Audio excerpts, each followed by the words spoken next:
let's review the packet forwarding process.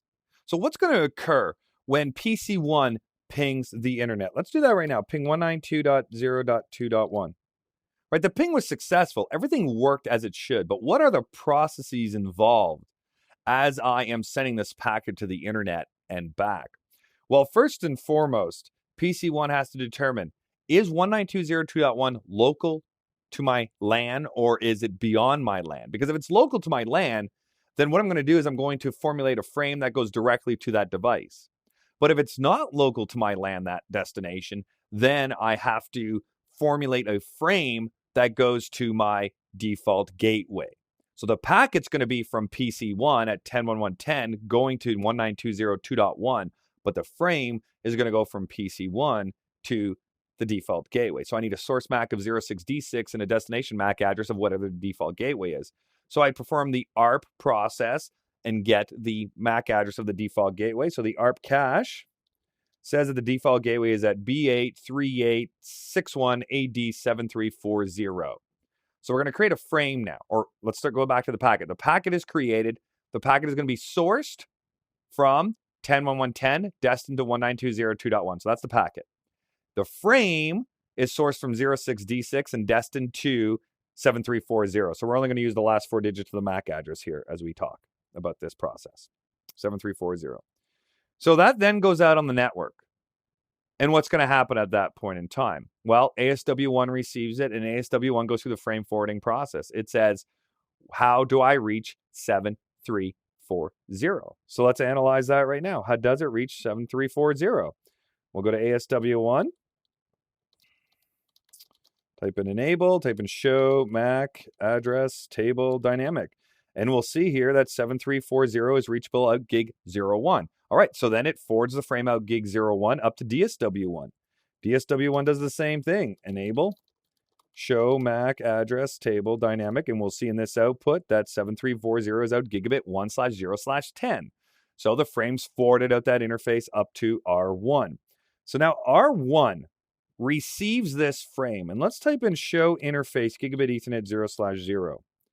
When it receives the frame, does the destination of the frame equal this MAC address on gig 0/0? The answer is yes, it does. What that means now is that the router understands that the frame is destined to itself. So this frame is for the router. It was sourced from 06D6 and it's coming to 7340. So what does the router do with the frame now? The router obliterates the frame. It takes off the frame header and throws it in the garbage can because it's not needed anymore. And then the router analyzes the packet. So the router analyzes the packet. What's the source of the packet? It's 10.1.1.10. Does the router really care about that right now? No, because we're not doing any type of policy routing or anything. So it's not an issue right now, but it could be in some advanced scenarios.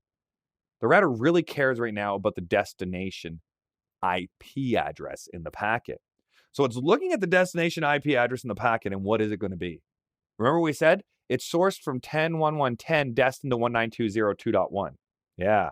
So the router needs to do a routing table lookup now based on that IP address. Because that IP address of 192.0.2.1 does not belong to R1, does it? No, not at all. That IP address belongs to somebody else. So the router has to do its job now. So the router says, all right, so show IP route indicates what? It indicates that in order to get to 192.0.2.1, I have to exit out a certain interface. That's what it has to figure out. So analyzing this routing table, what is the best entry in this routing table to get to 192.0.2.1? Well, does this entry match? Nope. Does this one match? Nope. Does this one match? Nope. Does this one match? Nope. Does this one match? Nope. Does this one match? Nope. Notice how I started with the 32s, then I went to the 26s, then the 24s. So I'm following the longest match rule. The router's going to go through the entries in the routing table and find the longest match entries. So start with 32s and look at the 31s and 30s, 29s, 28s, 27s, go all the way down until you get to what? Well, 8? Nope. 0? Yes. Yes, this is our default route. It's our default route. It's saying, if you don't know how to get there, use me right here, this entry right here. Remember that if a router does not have an entry in its routing table, it will not forward the packet. No, it drops it. So this entry says, catch all. Catch everything that doesn't fall into any of the other entries you have. And it says, send it via 10.1.12.2. 10.1.12.2. Now the router has to figure out, how do I get to 10.1.12.2? If we look at our topology, focus on R2 right now. 10.1.12.2, that's R2's IP address of gigabit 1/0. Perfect. Absolutely perfect. So this is beautiful. We can tell by the topology that we are going to forward that packet in the correct direction. But now how do I get to 10.1.12.2? We do a recursive lookup. So the recursive lookup says, in order to get to 10.1.12.2, I'm going to use this directly connected interface because 10.1.12.2 is part of the 10.1.12.0/24 network, directly connected. Now, what type of interface is this? It's a gigabit Ethernet interface. So since it's an Ethernet interface, what do we need in the frame that we send out on the Ethernet link? We need a source MAC address and a destination MAC address for the frame. Now, the packet hasn't been touched, has it? No. The packet is still intact.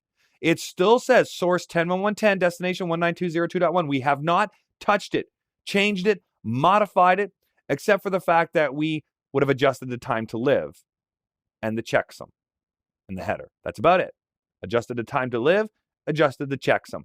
But other than that, everything else is still intact, especially the IP addressing information. So what occurs now? We look for our source address. What is our source MAC address? Show interface gigabit Ethernet 0/1. So the exiting interface, focus on that. The exiting interface, gig 01. That's the one I want. What's the MAC address? So there's the source of the frame now. B83861AD7341. That's the source MAC address of the frame that R1's creating to send to R2. So it's not the same frame we had before. It's a completely different frame. Same packet, different frame. Same packet, different frame. So now that we have the MAC address of the source of the frame, what's the destination? Well, the destination is going to be based on what? It's going to be based on who I'm sending it to. So I'm sending it to 10.1.12.2. 10.1.12.2. So I need the MAC address of 10.1.12.2. We're going to look in our ARP cache right now, show IP ARP, and we'll see that 10.1.12.2 is right here. Great, so we already have an entry. It's been in there for 92 minutes so far.